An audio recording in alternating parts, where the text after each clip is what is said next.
السلام علیکم ورحمۃ اللہ تعالی وبرکاتہ۔ نحمده ونصلی ونسلم علی رسولہ الکریم، اما بعد فاعوذ باللہ من الشیطان الرجیم، بسم اللہ الرحمن الرحیم۔ ان اللہ وملائکتہ یصلون علی النبی یا ایہا الذین آمنوا صلوا علیہ وسلموا تسلیما۔ اللہم صلی علی سیدنا ومولانا محمد معدن الجود والکرم وآلہ الکرام وابنہ الکریم وبارک وسلم صلاۃ وسلاما علیک یا رسول اللہ صلی اللہ تعالی علیہ وسلم۔ تراویح کا بیان جاری ہے، اس میں اس سے پہلے والے دروس میں تراویح کے تعلق سے ضروری مسائل اور ضروری احکام اور باتیں بیان کی گئی۔ اب یہاں پہ ایک سوال یہ شامل کرتے ہیں کہ تراویح کی 20 رکعتیں ایک ہی سلام کے ساتھ پڑھنا کیسا ہے؟ یعنی عام طور پر جو پڑھی جاتی ہے تو ہر 2 رکعت میں سلام پھیرا جاتا ہے، یعنی 10 سلام سے 20 رکعتیں پڑھی جاتی ہیں۔ تو اگر کوئی ایک ہی سلام سے پڑھے کا مطلب کیا ہوا کہ پہلی رکعت میں رکعت باندھے شروع کرے اور بیچ میں کہیں پر بھی سلام نہ پھیرے، پوری 20 رکعتیں مکمل کرنے کے بعد سلام پھیرے، یعنی ہر 2 رکعت پہ قعدہ تو کرے، وہ ہر 2 رکعت پہ قعدہ کرتا چلا جائے اور آخر میں بالکل 20 رکعت مکمل ہونے کے بعد قعدہ اخیرہ کرے اور اس میں سلام پھیرے۔ تو ایسا کرنا جائز ہوگا کیا؟ ایسا کرنے کی اجازت ہوگی کیا؟ یہ درست ہے؟ تو اس کا جواب دیتے ہیں کہ تراویح کی 20 رکعتیں 10 سلام کے ساتھ پڑھے، یعنی جو عام طور پر جس طرح پڑھی جاتی ہے، یعنی ہر 2 رکعت پر سلام پھیرے۔ اور اگر کسی نے 20 رکعت پڑھ کر آخر میں سلام پھیرا تو اگر ہر 2 رکعت پر قعدہ کرتا رہا تو نماز ہو جائے گی، مگر کراہت کے ساتھ، یعنی ایسا کرنا مکروہ ہے، جان بوجھ کر ایسا نہیں کرنا چاہیے، بہتر نہیں ہے۔ اور اگر قعدہ نہ کیا تھا، یعنی ہر 2 رکعت پر قعدہ نہیں کیا تھا، تو صرف 2 رکعت کے قائم مقام ہوئی، یعنی 2 ہی رکعت مانی جائے گی، اگرچہ 20 رکعت پڑھ چکا ہے لیکن اب یہ 2 ہی رکعت مانی جائے گی، باقی کی 18 رکعتیں اس کو پھر پڑھنی پڑے گی، کیونکہ بیچ میں کہیں بھی اس نے قعدہ نہیں کیا، تو قعدہ نہ کرنے کی وجہ سے وہ امتیاز نہیں ہو پایا 2 رکعتوں کے اندر۔ تو یہ گویا کہ صرف 2 ہی رکعت، وہ شروع والی 2 رکعت ہوئی اور آخر میں ایک قعدہ ہوا، تو 18 رکعتیں اور پڑھنی پڑیں گی۔ اور بہرحال وہ بھی نہیں کرنا چاہیے کہ ایک ہی سلام سے پوری 20 رکعتیں پڑھے، کیونکہ عام طور پر جو طریقہ رائج ہے، جو سنت طریقہ وہ یہی ہے کہ ہر 2 رکعت پر سلام پھیرے۔ آگے سوال یہ ہے کہ اگر تراویح فوت ہو گئی تو اس کی قضا کب کرے؟ جیسے دوسری نمازوں کی قضا ہوتی ہے، فرض اور واجب کی قضا کرتے ہیں دوسرے وقت میں، لیکن اگر تراویح کی نماز چھوٹ گئی ہے تو اس کو پھر کیسے قضا کریں گے؟ تو جواب کہ تراویح اگر وقت میں نہ پڑھی اور فوت ہو گئی تو اس کی قضا نہیں، کیونکہ تراویح کے بارے میں آپ نے سنا کہ تراویح کیا ہے؟ سنت موقدہ ہے، اور یہ بات بھی آپ کو معلوم ہے کہ قضا کون سی نمازوں کی ہوتی ہے؟ فرض یا واجب کی ہوتی ہے، سنت اور نفل کی قضا نہیں ہے۔ وہ چھوٹ جائے تو سنت اور نفل کی قضا نہیں۔ ہاں اگر فجر کی نماز آپ کی چھوٹ گئی ہے اور زوال سے پہلے پہلے، اسی دن زوال سے پہلے پہلے آپ پڑھ رہے ہیں تو پھر سنت بھی پڑھیں گے، لیکن عام طور پر کیا ہوتا ہے؟ سنتوں کی اور نفلوں کی قضا نہیں ہے، صرف فرض اور واجب کی قضا ہے۔ تو تراویح چونکہ سنت موقدہ ہے، اگر وہ وقت میں نہیں پڑھ پائے، وقت میں نہ پڑھ پانے کا مطلب کیا؟ صبح صادق تک اس کا وقت رہتا ہے، یعنی صبح صادق کا وقت آ گیا، یعنی بالکل ختم ہو گیا تراویح کا وقت۔ تو اب یہ سوچیں کہ جس طرح فرض کی قضا کرتے ہیں واجب کی، تو اسی طرح ہم صبح میں پڑھ لیں، مکروہ وقت کے بعد نہیں پڑھ سکتے، کیونکہ اب وہ اس کا جو وقت تھا وہی چلا گیا، اور فرض اور واجب کی قضا ہوتی ہے، سنت موقدہ کی قضا نہیں ہوتی۔ نہ جماعت سے پڑھ سکتا ہے نہ تنہا پڑھ سکتا ہے، یعنی بعد میں وقت نکل جانے کے بعد جماعت کے ساتھ بھی نہیں پڑھ سکتا اور تنہا بھی نہیں پڑھ سکتا۔ اور اگر کوئی قضا کر بھی لیتا ہے تو یہ جداگانہ نفل ہو جائیں گی، یہ تراویح ہوگی ہی نہیں، وہ نفل مانی جائے گی، تراویح سے اس کا کوئی تعلق نہیں ہوگا۔ آگے سوال یہ کہ نماز تراویح فاسد ہو جانے پر اس میں کی گئی تلاوت کا کیا حکم ہوگا؟ جیسے حفاظ پڑھ رہے ہوتے ہیں، قرآن شریف جب پڑھا جاتا ہے اور وہاں پر مقصد ہوتا ہے قرآن شریف ختم کرنا، تو 2 رکعت ایسی پڑھی کہ بیچ میں ایسی غلطی ہو گئی کہ جس کی وجہ سے وہ 2 رکعت فاسد ہو گئی، یعنی ٹوٹ گئی، تو اب وہ 2 رکعت دوبارہ پڑھیں گے، اس کو پھر سے پڑھیں گے، کیونکہ ٹوٹ گئی ہے تو وہ ہوئی ہی نہیں، تو ایسی صورت میں ان 2 رکعتوں میں جو قرآن شریف پڑھا گیا، ان 2 رکعتوں میں جو تلاوت کی گئی، کیا وہ قرآن شریف جتنا اس میں پڑھا گیا اس کو بھی دہرانا پڑے گا یا نہیں دہرائیں گے تب بھی چل جائے گا؟ یہ بہت اہم سوال ہے۔ اس کا جواب دیتے ہیں کہ اگر کسی وجہ سے نماز تراویح فاسد ہو جائے تو جتنا قرآن مجید ان رکعتوں میں پڑھا ہے اسے دوبارہ پڑھا جائے تاکہ ختم قرآن میں کمی نہ رہے، کیونکہ کیا جو سنت ہے وہ کیا ہے؟ تراویح میں قرآن شریف ختم کرنا۔ اب وہ 2 رکعت تو ہوئی ہی نہیں، جب وہ ہوئی نہیں تو تراویح میں شمار بھی نہیں ہوئی، جب وہ تراویح میں شمار ہی نہیں ہوئی تو اس میں جو قرآن شریف پڑھا گیا ہے اس کا یہ باقی کا جو قرآن شریف آگے پیچھے پڑھا جا رہا ہے اس سے کوئی لینا دینا نہیں ہوا، کیونکہ تراویح میں پڑھنا ہے تو وہ 2 رکعتیں تو تراویح کی ہوئی نہیں۔ تو اب جو بعد میں جو 2 رکعت اس 2 رکعت کی جگہ پہ پڑھیں گے اس میں جتنا قرآن شریف وہ 2 رکعت میں پڑھا تھا اس کو دہرائیں گے تاکہ پورا قرآن شریف تراویح کے اندر ختم کرنا یہ ہو جائے اور یہ سنت ادا ہو جائے۔ اب آگے بہت اہم سوال ہے کہ حافظ سجدہ تلاوت بتانا بھول جائے تو کیا کرے؟ عام طور پر طریقہ کیا ہے کہ سجدہ تلاوت ہوتا ہے، یعنی سجدے والی آیت آنے والی ہوتی ہے، پہلی رکعت میں آنے والی ہوتی ہے یا دوسری رکعت میں، تو امام صاحب اعلان کرتے ہیں یا حافظ صاحب اعلان کرتے ہیں کہ پہلی رکعت میں سجدہ آئے گا انشاءاللہ یا دوسری رکعت میں سجدہ آئے گا، تو اس کے اعتبار سے مقتدی تیار رہتے ہیں، ان کو پہلے سے پتہ ہوتا ہے کہ اس رکعت میں سجدہ آنے والا ہے، تو جیسے ہی امام صاحب اللہ اکبر کہتے ہیں تلاوت مکمل کرنے کے بعد تو وہ رکوع میں نہیں جاتے ہیں، وہ سجدے میں جاتے ہیں کہ ان کو معلوم ہوتا ہے۔ لیکن اگر اعلان کرنا بھول گئے، یہ بتانا بھول گئے کہ پہلی رکعت میں سجدہ آئے گا یا دوسری رکعت میں سجدہ آئے گا، تو مقتدی کنفیوز ہوں گے۔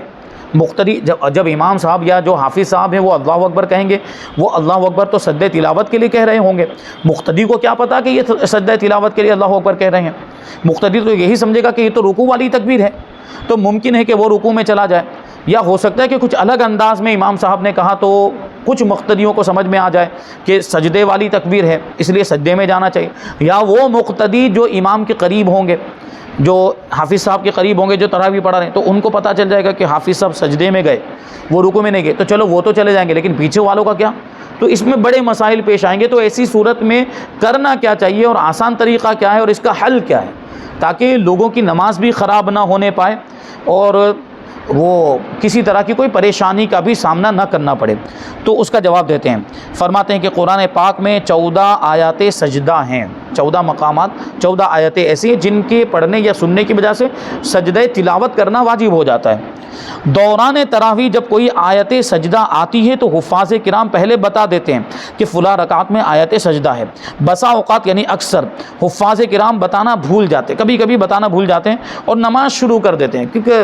ایسا ہو سکتا ہے کہ بھول تو ہر کسی سے ہوتی ہے، تو بتانا بھول گئے، کیونکہ عام طور پر دوسری رکعتوں میں تو ہر رکعت میں تو سجدے کی آیت ہوتی نہیں ہے کہ ان کو پہلے سے اس کی عادت ہو اعلان کرنے کی، وہ کبھی کبھی آتی ہے 14 مقامات پر، یعنی 14 جگہوں پر بھی ابھی وہ 14 جگہوں پر ہی وہ آیت آنے والی ہے، تو ممکن ہے کہ بھول جائیں، اعلان کرنا بھول جاتے ہیں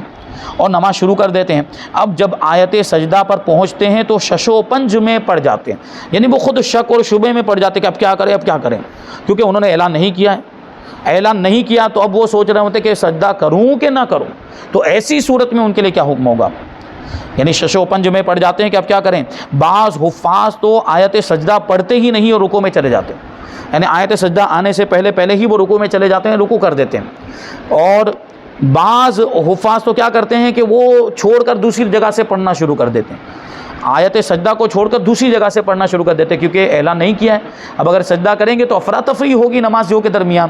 اس لیے وہ ایسا بھی کرتے ہیں۔ اور اگر یہ دوسری رکعت ہو تو فبیہا، ورنہ دوسری رکعت میں کسی اور مقام سے چند آیتیں پڑھ کر اسے پورا کر لیتے ہیں، ایسا کرتے ہیں۔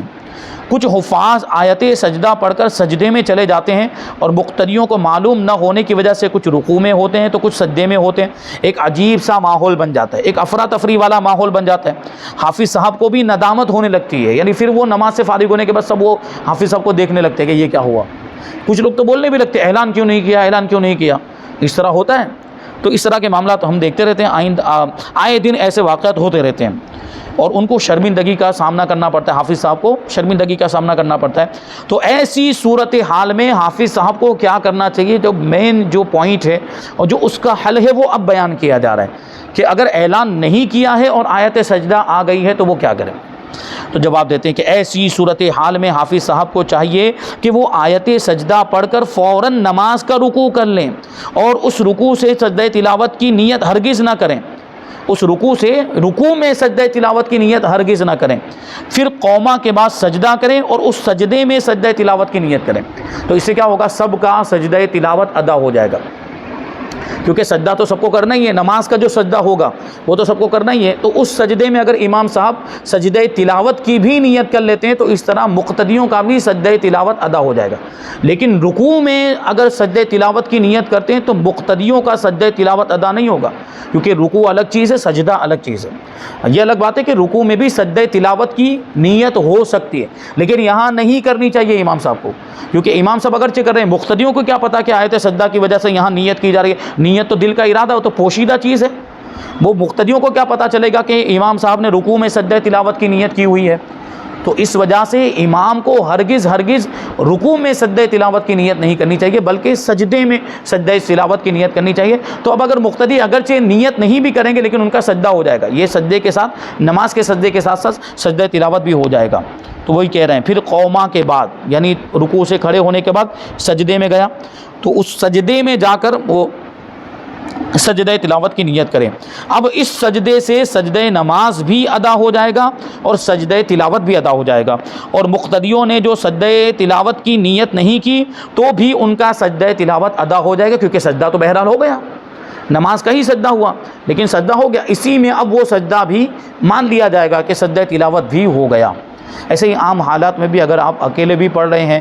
اور یہ تو عام طور پر عوام کے ساتھ نہیں پیش آتا، کیونکہ عوام کو تو اتنی زیادہ صورتیں اور آیتیں یاد ہوتی نہیں، اور اگر یاد بھی ہو تو وہ سجدے والی آیت پڑھتے ہی نہیں ہیں مطلب عام طور پر، لیکن حفاظ اگر کبھی پڑھ رہے ہوں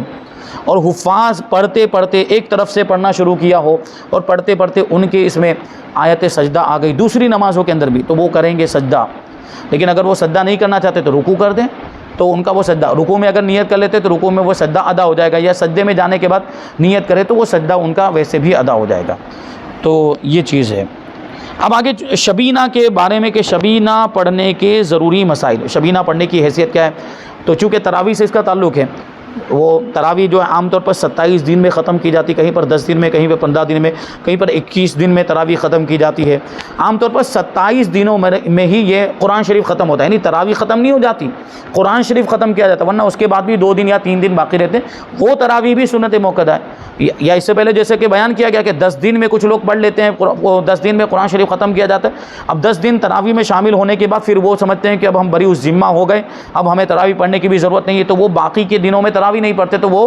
تراویح نہ پڑھنے کی وجہ سے گنہگار ہوتے ہیں، سنت موقدہ کو چھوڑنے کی عادت یہ گناہ ہے، برا ہے، اس وجہ سے گنہگار۔ تو مطلب اگرچہ اب وہ قرآن شریف کی سنت ان کی ادا ہو گئی لیکن تراویح والی سنت اب بھی باقی ہے، یعنی وہ تراویح والی سنت پر عمل کرنا ضروری ہے، سنت موقدہ ہونے کی حیثیت سے اس کی تاکید ہے، اس اعتبار سے اس کو پڑھنا ہے ان کو،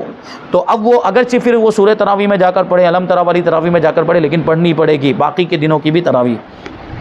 تو شبینہ میں کیا ہوتا ہے کہ ایک رات میں قرآن شریف ختم کیا جاتا ہے، یا 2 راتوں میں یا 3 راتوں میں قرآن شریف ختم کیا جاتا ہے، تو اس کے بارے میں ضروری باتیں بیان کریں گے۔ سوال یہ ہے کہ شبینہ کی شرعی حیثیت، نیز شبینہ میں ممانعت یا کراہت کس صورت میں آئے گی؟ جواب، اعلیٰ حضرت امام احمد رضا خان رحمۃ اللہ تعالی علیہ فرماتے ہیں کہ شبینہ فی نفسہ قطعاً جائز و روا ہے، یعنی ایک رات میں قرآن شریف ختم کرنا جائز ہے اور اس میں کوئی حرج نہیں ہے، اپنی اصل کے اعتبار سے اس میں کوئی خرابی نہیں۔ اکابر ائمہ دین کا معمول رہا ہے، اسے حرام کہنا شریعت پر افتراء ہے، یعنی شریعت پر جھوٹ باندھنا ہے، اس کو حرام کہنا۔ کچھ لوگ کہتے تھے کہ ایک رات میں تراویح پڑھنے کا کوئی مطلب نہیں، تو یہ غلط کہتے ہیں۔ امام الائمہ سیدنا امام اعظم ابو حنیفہ رضی اللہ تعالیٰ عنہ نے 30 برس کامل ہر رات 1 رکعت میں قرآن مجید ختم کیا ہے، ہر رات میں 30 برس تک ہر رات میں قرآن مجید ختم کیا۔ اچھا، یہ اللہ کے ولی ہوتے تھے اور یہ ان کی کرامت بھی کہی جا سکتی ہے کہ وہ ایک رات میں مختصر سے وقت میں پورا قرآن شریف پڑھتے تھے اور صحیح بھی پڑھتے، صحیح تلفظ کے ساتھ بھی پڑھتے تھے۔ تو سوال یہی آ جاتا ہے نا، ابھی آگے وہ بات آئے گی کہ ایک رات میں قرآن شریف پڑھیں گے تو کتنا اسپیڈ میں پڑھنا پڑے گا، کتنا تیز رفتاری کے ساتھ پڑھنا پڑے گا۔ اب جتنا تیز پڑھیں گے اتنا مسائل ہوں گے، تلفظ کے، مخارج کے، صحیح تلفظ ہو پائے گا نہیں ہو پائے گا، تیز پڑھنے میں وہ الفاظ صحیح ادا بھی نہیں ہوتے، صاف سنائی بھی نہیں دیتے، تو پھر اس کا کیا حکم ہوگا؟ یہاں تو اللہ کے ولیوں کی بات چلے تو اللہ کے ولیوں کی تو یہ کرامت کہہ سکتے ہیں، یا وہ اس بات کی پوری احتیاط کرتے تھے کہ وہ صحیح تلفظ ادا ہو، تو یہ بات ہے۔ علماء کرام نے فرمایا کہ سلف صالحین میں بعض اکابر دن رات میں 2 ختم فرماتے تھے، اور بعض 4 اور بعض 8 ختم کر لیتے تھے۔ امام عبد الوہاب شعرانی رحمۃ اللہ تعالی علیہ کی میزان الشریعہ میں ہے، سیدی علی مرصفی رحمۃ اللہ تعالی علیہ نے ایک رات دن میں 3,60,000 ختم فرمائے۔ ایک رات اور دن میں 24 گھنٹے ہوتے ہیں۔ عام طور پر اگر بہت زیادہ اسپیڈ میں بھی حفاظ والی اسپیڈ میں آپ پڑھیں نا، کم سے کم 8 گھنٹے لگتے ہیں ایک مرتبہ قرآن شریف پڑھنے میں، کم سے کم 10 منٹ میں بھی اگر ایک پارہ ختم ہوتا ہو تو 8 گھنٹے لگیں گے، تقریباً 8 گھنٹے لگیں گے۔ لیکن یہ کیا کہہ رہے ہیں کہ ایک دن رات میں یعنی 24 گھنٹے میں کتنے 3,60,000 ختم فرما لیے انہوں نے۔ تو یہ ان کی کرامت ہے، اس کو کرامت کہیں گے۔ جیسے مولا کائنات کے بارے میں ہے، مولا کائنات شیر خدا رضی اللہ تعالیٰ عنہ کے بارے میں کہ وہ گھوڑے کی رکاب میں پاؤں رکھتے تھے تو سوار ہونے سے پہلے ایک مرتبہ قرآن شریف ختم کر لیتے تھے۔ سوار ہونے میں کتنا ٹائم لگتا ہے؟ ایک پاؤں ادھر رکھا، اب دوسرا پاؤں ہی تو رکھنا ہے، لیکن دوسرا پاؤں رکھنے سے پہلے ان کا قرآن شریف ختم ہو جاتا تھا۔ تو یہ کرامت، یہ اللہ والے ان کے لیے وقت سمٹ جاتا تھا، یا یہ کہ تھوڑے سے وقت میں بڑی برکت ہو جاتی تھی تو وہ اتنے سے وقت میں بھی پورا قرآن شریف پڑھ لیا کرتے تھے۔ تو یہ تو ان کی کرامت ہوئی۔ اور آثار میں ہے، وہی بات آ گئی، دیکھیے امیر المؤمنین مولا علی رضی اللہ تعالیٰ عنہ بایاں پاؤں رکاب میں رکھ کر قرآن مجید شروع فرماتے اور داہنا پاؤں رکاب تک نہ پہنچتا کہ کلام شریف ختم ہو جاتا، بلکہ خود حدیث میں ارشاد ہے کہ داؤد علیہ السلام اپنے گھوڑے کی زین کسنے کو فرماتے، یعنی زین گھوڑے پر رکھنے کے لیے فرماتے، اور اتنی دیر سے کم میں زبور یا توریت مقدس ختم فرما لیتے۔ یعنی کیا مطلب ہوا کہ گھوڑے کی زین مطلب گھوڑے کے اوپر جو بیٹھنے کے لیے جو سیٹ رکھی جاتی ہے اس کو زین کہتے ہیں۔ تو زین کو کسنے کے لیے کہتے ہیں کہ اس کو باندھا جائے اور اس کو تیار کیا جائے، اور جتنی دیر میں وہ کسی جاتی ہے، جتنی دیر میں اس کو تیار کیا جاتا، اتنی دیر میں آپ پوری زبور پڑھ لیا کرتے تھے یا پوری توریت پڑھ لیا کرتے تھے۔ یہ دونوں آسمانی کتابیں ہیں۔ توریت شریف قرآن مجید حجم یعنی ضخامت میں کئی حصے زائد ہے، یعنی ہمارا قرآن شریف ہم دیکھتے ہیں، ہم کو معلوم ہے کتنے صفحات ہیں اس کے اندر اور کتنی ضخیم ہے، کتنی موٹی۔ اس کے مقابلے میں توریت اور زیادہ موٹی، کئی تختیوں میں تھی توریت، اور زیادہ موٹی تھی، لیکن وہ بھی اتنی دیر میں وہ ختم کر لیا کرتے تھے حضرت داؤد علیہ السلام۔ فی نفسہ یہ فعل یعنی شبینہ پڑھنا حسن ہے، بہتر ہے، اچھی بات ہے۔ کراہت یا ممانعت اگر آئے گی تو عوارض سے، اور وہ یہاں پر 5 ہیں۔ عوارض مطلب کچھ سائیڈ میں سے کچھ چیزیں ایسی اس میں آ جائیں گی جن کی وجہ سے کچھ خرابی آ سکتی ہے۔ اب وہ چیزیں کیا ہیں جن کی وجہ سے خرابی آئے گی؟ وہ 5 چیزیں وہ یہاں پہ بیان کرتے ہیں شبینہ کے اندر۔ پہلی چیز عدم تفقہ، یعنی جلدی کی وجہ سے معانی قرآن کریم میں تفکر و تدبر نہ ہو سکے گا۔ جلدی پڑھیں گے تو آپ غور و فکر نہیں کر پائیں گے، یعنی یہ تو علماء کے لیے بات ہے۔ علماء جو قرآن مجید کا ترجمہ جانتے ہیں اور قرآن مجید کو سمجھتے ہیں تو وہ غور و فکر کرتے ہیں۔ قرآن شریف جب پڑھا جاتا ہے تو ساتھ میں سننے کے ساتھ ساتھ اس میں غور و فکر بھی کرتے ہیں کہ کون سی آیت چل رہی ہے، عذاب کا ذکر ہے کہ یہ نعمتوں کا ذکر ہے، جنت کا ذکر ہے یا جہنم کا ذکر ہے، بشارتیں بیان کی جا رہی ہے یا وعیدیں بیان کی جا رہی ہے۔ اس کے اعتبار سے ان کا ہاؤ بھاؤ بھی اور چہرے پر اس کے آثار بھی ظاہر ہوتے ہیں، ہاؤ بھاؤ تبدیل بھی ہوتا ہے اور چہرے پر آثار بھی ظاہر ہوتے ہیں۔ یہ اللہ والوں کا طریقہ ہوتا ہے، وہ اس میں غور و فکر بھی کرتے جاتے ہیں۔ لیکن جب جلدی قرآن شریف پڑھا جا رہا ہوگا تو غور و فکر کر پائیں گے؟ نہیں کر پائیں گے۔ دوسری بات کسل مانے سستی۔ ابھی آپ ظاہر سی بات ہے، آپ اعلان کر دیں کہ ایک رات میں پورا قرآن مجید ختم کیا جائے گا، تو جو عام طور پر 1.25 پارہ پڑھا جاتا ہے یا 1.5 پارہ پڑھا جاتا ہے اس میں لوگ آنے کے لیے تیار نہیں ہوتے سستی کی وجہ سے۔ تو ایک رات میں اگر پورا قرآن شریف پڑھا جائے تو اس میں کیسے آئیں گے لوگ؟ تو سستی کے معاملات اس میں اور زیادہ ہوں گے۔ تو یہ ایک اور خرابی ہے۔ نبی پاک صلی اللہ علیہ وسلم فرماتے ہیں کہ بے شک اللہ پاک ثواب دینے میں کمی نہیں فرماتا جب تک کہ تم نہ اکتاؤ، یعنی تم سستی نہ کرو، اکتاہٹ کا شکار نہ ہو، پوری دل جمعی کے ساتھ خشوع و خضوع کے ساتھ عبادت کرتے رہو تو اللہ تبارک و تعالیٰ ثواب بھی پھر ویسا عطا فرمائے گا۔ لیکن ہمارے آپ کے معاملات شیطان کے بہکاوے میں آ کر یا نفس کے بہکاوے میں آ کر کیا ہوتا ہے، تھوڑی دیر تک کوئی عبادت کی یا تھوڑی دیر تک جیسے ابھی تلاوت کرنے کے لیے بیٹھے، تھوڑی دیر ہی گزری ہوگی کہ پھر وہ ہم کو وہ کیا بولتے ہیں اپنی زبان میں کنٹالا آنے لگتا ہے، دل اچاٹ ہونے لگ جاتا ہے، تو پھر وہ پڑھنا بند کر دیتے ہیں یا عبادت کرنا بند کر دیتے ہیں۔ تو شبینہ میں بھی اتنا دیر تک کھڑا رہنا ہے اور اتنی دیر تک نماز پڑھنی ہے، تو وہاں پر بھی یہ سستی کے معاملات ہوتے ہیں اور اکتاہٹ کے معاملات ہوتے ہیں۔ اعلیٰ حضرت رضی اللہ تعالیٰ عنہ فرماتے ہیں میں کہتا ہوں کہ یہ وجہ عام عوام کو عام ہے، یعنی عام عوام کے بارے میں ہے یہ اور احکام فقہیہ میں غالب ہی کا اعتبار ہوتا ہے، کیونکہ عام طور پر لوگوں کے یہی حالت، ہاں کچھ خواص ایسے ہوں گے، کچھ اللہ کے خاص بندے اللہ والے ایسے ہوں گے جن کو اکتاہٹ محسوس نہیں ہوتی، وہ بڑی دل جمعی کے ساتھ خشوع و خضوع کے ساتھ آپ ان کو 8 گھنٹے تک بھی مطلب کھڑا رکھیں تراویح کے اندر، پھر بھی وہ کھڑے رہیں گے، لیکن وہ چند ہی ایسے بندے ہوں گے، ورنہ اکثر کا تو معاملہ ایسا ہے کہ وہ سستی کا شکار ہو جاتے ہیں، اکتاہٹ کا شکار ہو جاتے ہیں۔ تو غالب کا اعتبار ہوتا ہے، یعنی اکثر کا اعتبار ہوتا ہے، مگر اس وجہ کا مفاد صرف کراہت تنزیہی ہے، اور مکروہ تنزیہی جواز و اباحت رکھتا ہے، نہ کہ گناہ و حرمت۔ یعنی اگر سستی پیدا بھی ہو رہی تو اس کو ہم حرام و ناجائز نہیں کہیں گے، پھر بھی وہ جائز ہی رہے گا، وہ عمل شبینہ والا عمل جائز رہے گا۔ اور تیسری جو بات ہے وہ بتاتے ہیں حضرواں گھاس کاٹنا، یعنی لوگ ایسا جلد پڑھتے ہیں علیم یا حکیم اور یعقلون تعلمون، غرض لفظ ختم آیت کے سوا کچھ بھی سمجھ میں نہیں آتا، آخر میں آیت جہاں پوری ہوتی یعلمون تعلمون حکیم علیم اتنا ہی سننے میں آتا، بیچ میں کیا پڑھا گیا وہ سننے میں ہی نہیں آتا، یعنی اتنی تیزی کے ساتھ پڑھتے ہیں۔ اگر اس طرح پڑھیں تو پھر اس طرح پڑھنے کا کوئی مطلب ہے؟ کوئی مطلب نہیں، ایسا پڑھنا چاہیے کہ وہ سنائی دے، سمجھ میں آئے۔ تو یہ نفس سنت کا فانی، یعنی سنت کو مٹانے والا ہے۔ سنت کیا تھی؟ قرآن مجید کو پڑھنا، اور لوگ جو پیچھے شامل ہوئے ہیں ان کے لیے سننا، یہ سنت ہے۔ اب وہ سمجھ میں ہی نہیں آ رہا تو سنیں گے کیا؟ وہ یعلمون تعلمون کے علاوہ کچھ سمجھ میں ہی نہیں آ رہا ہے تو وہ کیا سنیں گے؟ تو یہ سنت کو مٹانے والا ہو گیا۔ اور بدعت شنیعہ یعنی بری بدعت اور اساءت ہے، بہت برا کام ہے۔ اور چوتھی بات فرماتے ہیں کہ قراءت کے واجبات، مثلا مد متصل وغیرہ کا ترک کرنا، اب ظاہر سی بات جلدی جلدی پڑھے گا تو مد کہاں کرے گا، اس میں مد چھوٹے گا، جہاں غنہ کرنا ہے وہ ساری چیزیں چھوٹیں گی، تو یہ صورت گناہ و مکروہ تحریمی ہے۔ اور پانچویں بات، آخری بات، وہ حروف جو آواز میں ایک دوسرے کے مشابہ ہیں، مثلا ثا سین صاد تا فا زا رال ظا وغیرہ میں فرق نہ کرنا، جلدی جلدی پڑھیں گے تو ان میں فرق بھی نہیں ہو پائے گا، صاد سین میں، شین اور اسی طریقے سے زا زال ظا، یہ حروف میں فرق نہیں ہو پائے گا، تو یہ خود حرام اور مفسد نماز ہے۔ اگر یہ اس طرح کا فرق نہیں ہو پایا سین اور شین میں، سین اور صاد میں، زا اور جیم میں، یا ظا زا میں، اس میں دال وغیرہ میں اگر فرق نہیں ہو پایا تو نماز ہی نہیں ہوگی، کیونکہ یہ لفظی غلطی ہے، اور لفظی غلطی کی وجہ سے اگر معنی فاسد ہو جائے تو نماز بھی فاسد ہو جاتی ہے۔ تو یہ کچھ خرابیاں ہیں جو ہمارے یہاں پہ عام طور پر جو شبینہ کا رواج ہو گیا اس میں یہ خرابیاں پائی جاتی ہیں،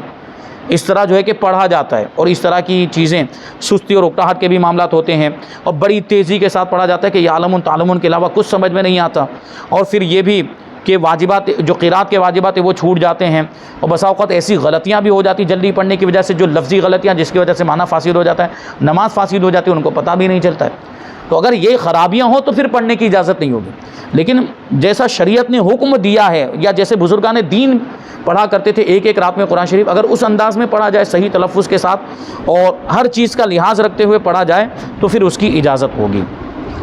تو اب یہاں پر دیکھیے یہ چیزیں بیان کی، تو اب یہی سوال ہوتا ہے کہ شبینہ کے بارے میں مسلمانوں کا عام دستور کیا ہے، عام طور پر اس کا رواج کیا ہے، اور مفتی احمد یار خان نعیمی نے اس بارے میں کیا فرمایا ہے، اور اس کے تعلق سے جو ابھی اس زمانے میں جو شبینہ جس طرح جس انداز میں ہوتی ہے اس کے بارے میں شریعت کا کیا حکم ہوگا وہ بیان کریں گے، اور پھر اس کے بعد سنتوں اور نفلوں کا بیان، سنت نماز اور نفل نماز کا بیان انشاءاللہ تبارک و تعالی آئندہ درس میں ہم شامل کریں گے۔ اللہ تبارک و تعالی کی بارگاہ میں دعا ہے کہ جو کچھ بھی بیان ہوا اس پر ہم سب کو عمل کرنے کی توفیق عطا فرمائے۔ وما علینا الا البلاغ۔ السلام علیکم۔